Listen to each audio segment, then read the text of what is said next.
Hi mga mime, ituro ko na nga po sa inyo kung paano ko ba ginagawa yung ating local na mogu-mogu. So, eto mga mi yung bottle na gamit ko. 500 ml siya. Nung una mga mi, bumili ako sa Shopee. Nasa 4 to 5 pesos. Ganun din mga mi, pagbibili tayo sa mga water stations. Kasi mga mi, yung 200 plus na bili ko last week is water stations ko siya binili. Water stations. 4 pesos each lang siya. O, diba? Tapos, meron tayo neto. Meron tayong nata de coco or yung nata jelly, mga mi, nabibili rin siya. Meron din siya sa Shopee, mga mi, pero meron din siya sa palengke. Ayan. Ito yung Taihu Milim na nata jelly. Oo. Tapos, meron ako dito, mga mi, na gulaman. Which is, itong gulaman na to, mga mi, white siya. Nilagyan ko lang ng flavor. Yung flavor na yun, mga mi, kung ano po yung juice na gagamitin natin. So, ito mga mi yung juice natin ngayon. So, ang flavor natin ngayon mga mi is pomelo po. Kasi yan yung mabilis sa akin.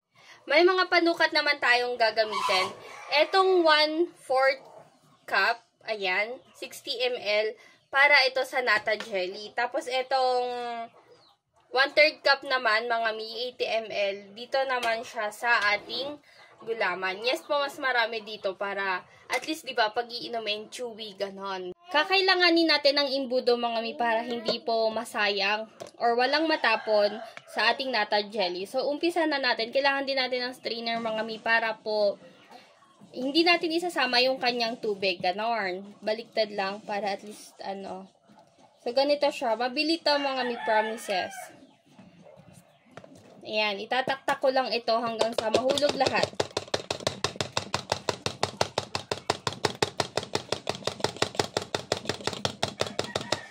Tapos, at dahil tumitigas-tigas ito, mga mi, kailangan po halu-haluin natin siya ng bahagya lang. Ito pala, mga mi, kinutsilyo ko siya ng into cubes, yung maliliit lang, yung parang nata jelly lang din.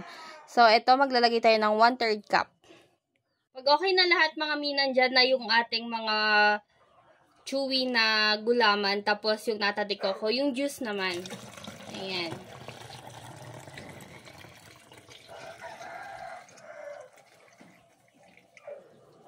Okay. Tapos mga mi, takpan na po natin. Ayan. Pwede siya mabenta ng 30 pesos.